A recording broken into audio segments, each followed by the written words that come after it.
ହାତରେ ଚୁଡ଼ି ଭାଙ୍ଗିଗଲେ କ'ଣ କରିବେ? ପୁରୁଣା ଶଙ୍ଖା ଏବଂ ଚୁଡ଼ି ଯଦି ଭାଙ୍ଗିଯାଏ ତେବେ କ'ଣ କରିବେ? କେଉଁଠି ରଖିବେ? କ'ଣ ରହିଛି ହାତରେ ଶଙ୍ଖା ଏବଂ ଚୁଡ଼ି ପିନ୍ଧିବାର ନିୟମ? ଖାସ୍ କରିକି ନିହାତି ଭାବରେ କେତେ ପଟ ଶଙ୍ଖା କିମ୍ବା ଚୁଡ଼ି ପିନ୍ଧିବା ଦରକାର ମହିଳାମାନଙ୍କୁ? ଆସନ୍ତୁ ଜାଣିବା ଏହି ଭିଡ଼ିଓ ମାଧ୍ୟମରେ। ନମସ୍କାର, ମୁଁ ମନୋଜ ଦାସ, ସ୍ୱାଗତ ଆପଣମାନଙ୍କୁ ଆଜିକାର ଏହି ଭିଡ଼ିଓରେ। ଦେଖନ୍ତୁ, ଝିଅଟିଏ ସେ ବିବାହିତା ହେଉ ବା ଅବିବାହିତ ମଧ୍ୟ ବି ହେଉ, ବିବାହ କରିଥାଉ କିମ୍ବା ବିବାହ କରିନଥାଉ, କିନ୍ତୁ ଝିଅଟିକୁ ନିହାତି ଭାବରେ ତା ହାତରେ କିଛି ପଟ ଚୁଡ଼ି ପିନ୍ଧିବା ଆବଶ୍ୟକ। ତେବେ ସଧବା ନାରୀମାନେ ତ ନିହାତି ଭାବରେ ଟିକେ ଅଧିକା ଚୁଡ଼ି ପିନ୍ଧନ୍ତି, କିନ୍ତୁ ଅବିବାହିତ ଝିଅ ହେଲେ ମଧ୍ୟ ତା ହାତରେ ଦୁଇ ପଟ ହେଲେ ମଧ୍ୟ ସେ କିଛି ଚୁଡ଼ି ପିନ୍ଧିଥାଏ। କାହିଁକି ନା ଯଦି ଅବିବାହିତ ଝିଅଟିଏ ତାର ହାତ ଖାଲି କରେ, କ'ଣ ହୁଏ ନା ବିପତ୍ତି ପଡ଼ିଥାଏ ତା ଭାଇ ଉପରେ, ତା ବାପା ଉପରେ। ଆଉ ଯଦି ସଧବା ନାରୀଟିଏ ତା ହାତରେ କମ୍ ଚୁଡ଼ି ପିନ୍ଧେ, ତାର ପ୍ରଭାବ ପଡ଼ିଥାଏ ତାର ସ୍ୱାମୀଙ୍କ ଉପରେ। ତେଣୁ ଖାସ୍ କରିକି ଜଣେ ସଧବା ନାରୀକୁ ସବୁବେଳେ ପୁରା ଭରିକି ତା ହାତରେ ଶଙ୍ଖା ଚୁଡ଼ି ପିନ୍ଧିବା ଆବଶ୍ୟକ। ଆଜିକାଲି ଦେଖାଯାଉଛି ଫ୍ୟାସନ୍ ନାଁରେ ବହୁତ ଜଣ କ'ଣ କରୁଛନ୍ତି ନା ଗୋଟିଏ ହାତରେ ପିନ୍ଧୁଛନ୍ତି, ଆଉ ଗୋଟିଏ ହାତରେ ସ୍ମାର୍ଟ ୱାଚ୍ ହେଲା କିମ୍ବା କିଛି ଅର୍ଣ୍ଣାମେଣ୍ଟସ୍ ହେଲା, ଡିଜାଇନ୍ ଆଜିକାଲି ବ୍ରେସଲେଟ୍ ବି ମିଳୁଛି, ସେସବୁ ପିନ୍ଧୁଛନ୍ତି। ଗୋଟିଏ ହାତରେ ପିନ୍ଧୁଛନ୍ତି, ଗୋଟିଏ ହାତରେ ପିନ୍ଧୁନାହାନ୍ତି, କିମ୍ବା ଗୋଟିଏ ହାତରେ ବହୁତ କମ୍ ପିନ୍ଧୁଛନ୍ତି, ଆଉ ଗୋଟିଏ ହାତରେ ଅଧିକା ପିନ୍ଧୁଛନ୍ତି, ନହେଲେ ଦୁଇ ହାତରେ ବି ବହୁତ କମ୍ ଚୁଡ଼ି ପିନ୍ଧୁଛନ୍ତି, 2ରୁ 3 ପଟ ଲେଖା ପିନ୍ଧୁଛନ୍ତି, ଯେଉଁଟାକି କେବେ ବି ଶୁଭ ନୁହଁ।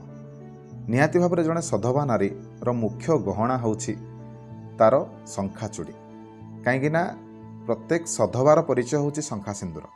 ଆଉ ପ୍ରାୟତଃ ସମସ୍ତେ ବି ଜାଣିଥିବେ ଯେ ଯେତେବେଳେ ମହିଳାମାନଙ୍କର ହାତରୁ ଚୁଡ଼ି ବା ଶଙ୍ଖା କିଛି ଭାଙ୍ଗିଯାଏ, ସେମାନେ ତାକୁ ଭାଙ୍ଗିଯାଏ ବୋଲି କୁହନ୍ତିନି, କିମ୍ବା ଯେତେବେଳେ ସେମାନଙ୍କର ଚୁଡ଼ି ବଦଳାଇବାର ଥିବ ସେମାନେ ତାକୁ ବଦଳାଇବା ବି କୁହନ୍ତିନି, ଶୀତଳାଇବା ବୋଲି କୁହନ୍ତି।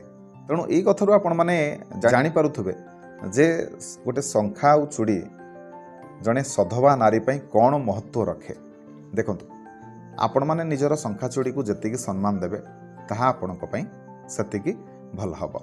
ସଧବା ନାରୀ ଯେତେ ଚୁଡ଼ି ପିନ୍ଧିବ ତା ପାଇଁ ସେତେ ଭଲ। ଆଉ ଖାସ୍ କରିକି ଲାଲ ରଙ୍ଗର ଚୁଡ଼ି ପିନ୍ଧିବା ଅତ୍ୟନ୍ତ ଶୁଭଦାୟକ, ଏବଂ ଲାଲ ରଙ୍ଗର ଚୁଡ଼ି ପିନ୍ଧିଲେ ମା ମହାଲକ୍ଷ୍ମୀ ଭାରି ଖୁସି ହୁଅନ୍ତି। ଠିକ୍ ସେହିପରି ଗୋଲାପୀ ରଙ୍ଗର ଯଦି ଚୁଡ଼ି ଆପଣମାନେ ପିନ୍ଧନ୍ତି, ତାହେଲେ ଆପଣମାନଙ୍କୁ ଜଲ୍ଦି ସନ୍ତାନ ସୁଖ ପ୍ରାପ୍ତି ହୋଇଥାଏ। ଆଉ ଯେତେବେଳେ ଆପଣମାନେ ନିଜର ଚୁଡ଼ି ବଦଳାଉଛନ୍ତି, ଆପଣମାନେ କାହାକୁ ବି ସେହି ସମୟରେ ଦେଖେଇବେନି। ଲୋକ ଥିବା ସମୟରେ ଏହିସବୁ କର୍ମଟି କରିବା ଅଶୁଭ। ଯେତେବେଳେ ବି ଆପଣମାନଙ୍କର ଶଙ୍ଖା ଚୁଡ଼ି ଭାଙ୍ଗି ଯାଉଛି, ସେତେବେଳେ ଆପଣମାନେ କ'ଣ କରିବେ ନା ତାକୁ କେବେ ବି ଏଣେତେଣେ ଫିଙ୍ଗି ଦେବେ ନାହିଁ। ତାକୁ କ'ଣ କରିବେ ନା ଗୋଟେ ଜାଗାରେ ପ୍ରଥମେ ସାଇତିକି ରଖନ୍ତୁ। ଯେତେବେଳେ ବେଶୀ ହେଇଯିବ, ତାକୁ ନେଇକି ଗୋଟେ ଏଭଳି ଜାଗାରେ, ଗୋଟେ କପଡ଼ାରେ ହେଉ ଯେଉଁଥିରେ ଗୋଟେ ବାନ୍ଧିଦେବେ, ବା ଗୋଟେ ପେଟିରେ ଧରନ୍ତୁ ପୂରେଇକି ରଖିଲେ, ତାକୁ ଏଭଳି ଜାଗାରେ ନେଇକି ରଖିବେ ଯେଉଁଠି ଯେମିତି କାହାର ପାଦ ତା ଉପରେ ନ ପଡ଼େ। ଗୋଟେ ଅଲଗା ଜାଗାରେ ନିହାତି ଭାବରେ ତାକୁ ରଖିଦେବେ ବା ପକାଇବେ, ଯେଉଁଠି ଲୋକମାନେ ସେଠି ଚଳପ୍ରଚଳ କରୁନଥିବେ, ସେଭଳି ଜାଗାରେ ତାକୁ ଫିଙ୍ଗିବେ ବା ପକାଇଦେବେ ବା ରଖିଦେବେ। କେବେ ବି ଭାଙ୍ଗିଥିବା, ଫାଟିଥିବା ବା ଚଡ଼କିଥିବା ଚୁଡ଼ି କେବେ ବି ଆପଣମାନେ ହାତରେ ପିନ୍ଧନ୍ତୁ ନାହିଁ।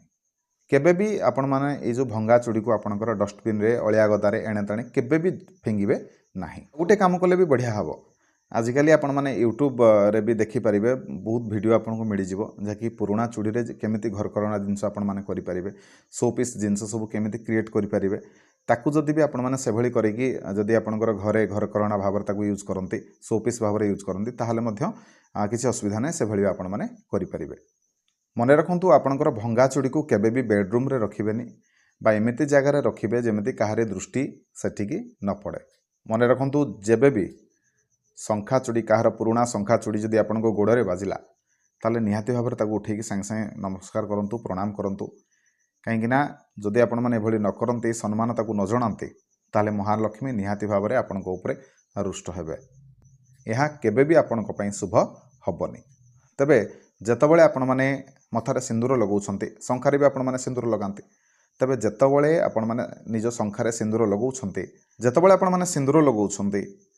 କେତେବେଳେ କାହାକୁ ସ୍ମରଣ କରିବେ? ଦେଖନ୍ତୁ, ଯେତେବେଳେ ବି ମା' ମାନେ ଆପଣମାନେ ନିଜ ଶଙ୍ଖାରେ ସିନ୍ଦୁର ଲଗାଉଛନ୍ତି, କେମିତି କାହାକୁ ସ୍ମରଣ କରିବେ? ଦେଖନ୍ତୁ, ପ୍ରଥମେ ସୀମନ୍ତେ ସାଗର କନ୍ୟା कपाळ मध्ये चंडिका कंठे सरस्वती देवी शंखा मध्ये सावित्री। तेणु शंखारे सिंदूर लगेवा समय माँ सावित्री को ध्यान करने उचित बा माँ सावित्री को स्मरण करने उचित।